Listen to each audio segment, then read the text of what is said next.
All right, In Transit today takes a look at fake taxis and how they may be getting out of control in this city. Saw a Reddit thread with a woman posting about how she got into a taxi expecting a usual fare of $20, maybe $25. At the end of the trip, they were charged $59, and they're trying to raise alarms about this and tell others that they should be worried about this. So let's head over now to George Boussios, the head of Taxi Champlain, who's on the line. George, welcome to the program.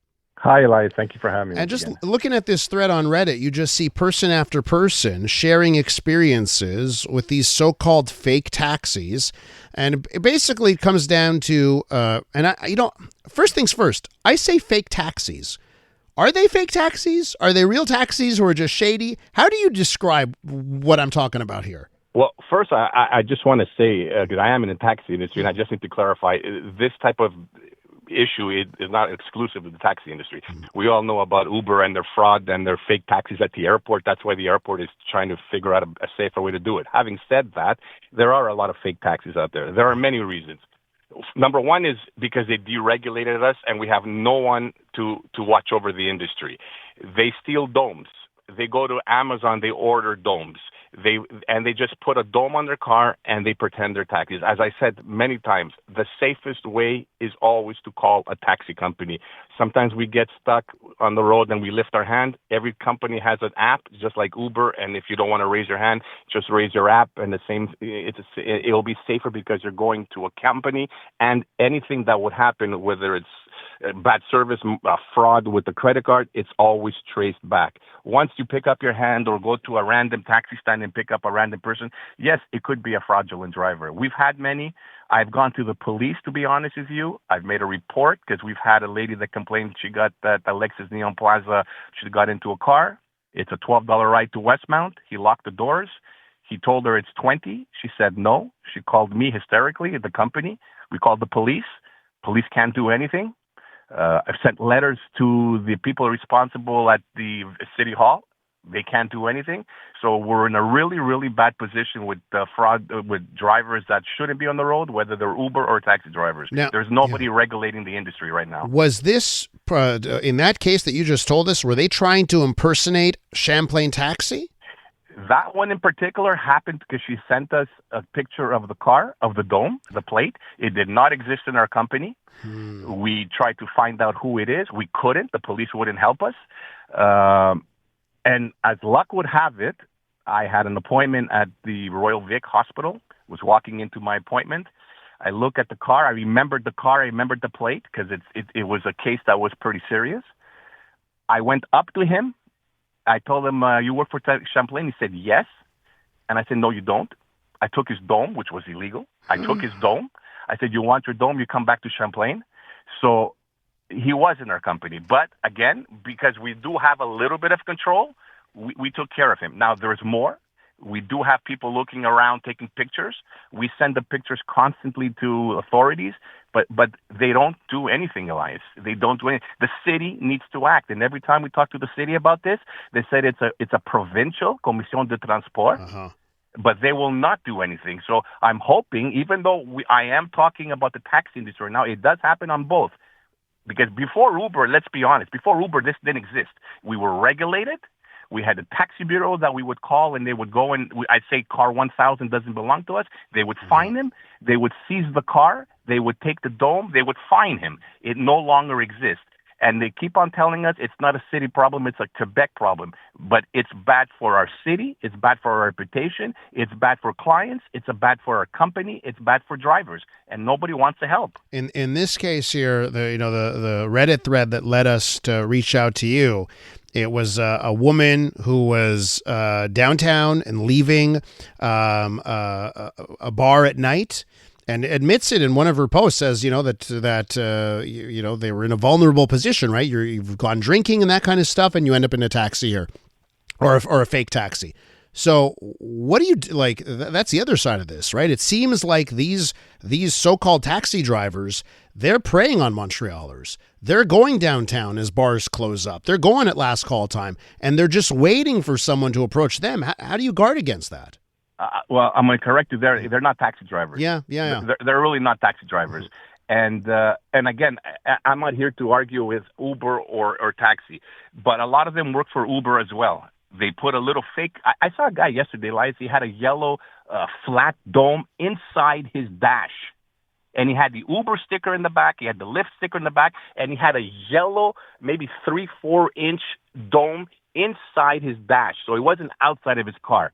So it's Uber drivers, it's Lyft drivers. They put domes on. They don't take a call from Uber. They get a customer will see a dome. They'll go in there, and they know the Uber the fare is $50, the taxi's $20, and they charge $50. And they use their Interact machine. And then, unless you're working with a company, there's no way you'll get your money back. So should it be there? But so the provincial government. They do have some inspectors, right? Do they need to be doing a better job? They have nothing, Elias. I'm going to be honest. They have the SAQ drivers that go around for trucks and all that. We've sent files.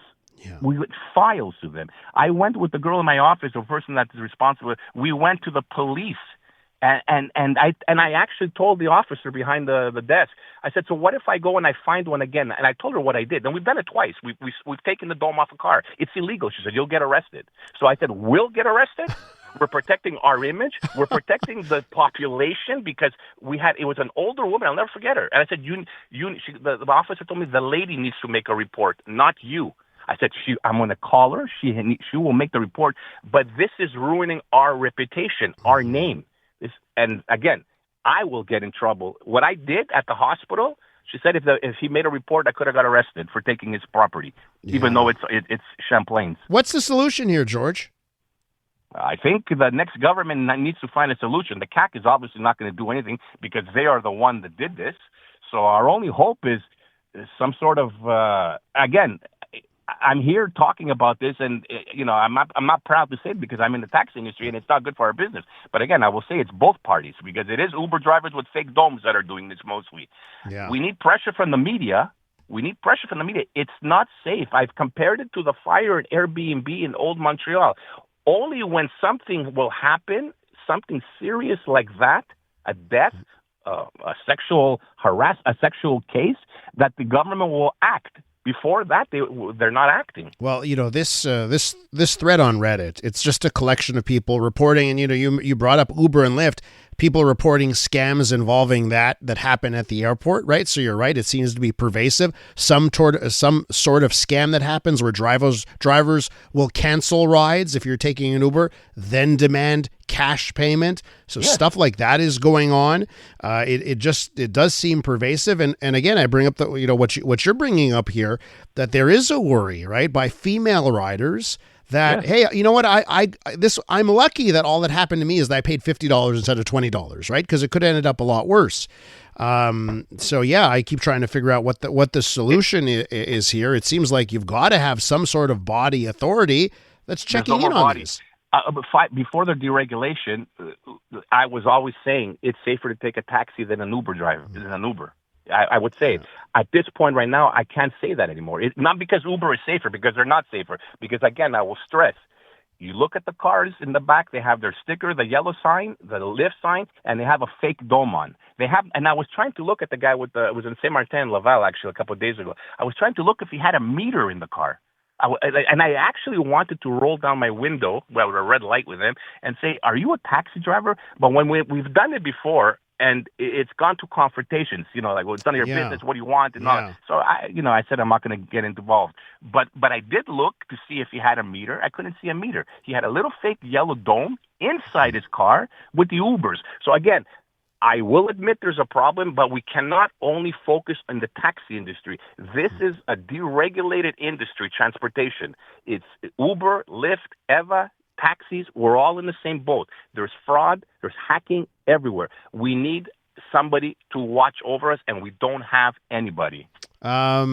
The other stuff here on all of this and the payments, right? Like being forced to make payments here. Like this person, actually swiped their card and was ended up charged 50. And they paid. You know what? They paid it. They ended up paying a tip, right? They left a tip on top of it at $59 because and I get it, right? If you're young, you're 20 years old, right? you've not gone through this. They give you the terminal. It's $50. Pay up. Like, I can imagine being intimidated in that situation. Well, the lady that in Alexis Neon Plaza, the stand right on Atwater, she got locked in. Mm-hmm. She got locked in and she was screaming, and it was an older lady. So, it is intimidating. It is scary.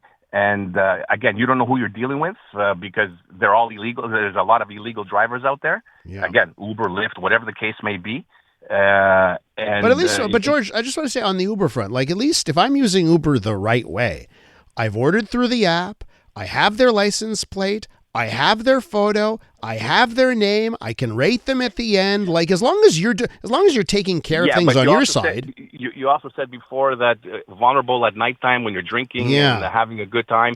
So when you've ordered your Uber and you're looking at 3:30 in the morning at a little picture of a driver that basically we all look alike now, you're going to open the door and say, "Are you my Uber driver?" Because we don't say, who are you here for? Yeah. That's what we're supposed to say. So are you my Uber driver? And obviously he says yes, and he gets in the car. He says, you know what, I'll give you a special price, whatever. So it happens either way. At nighttime, everybody's vulnerable. We're all a little bit drunk. We're all having a good time. We're not paying attention.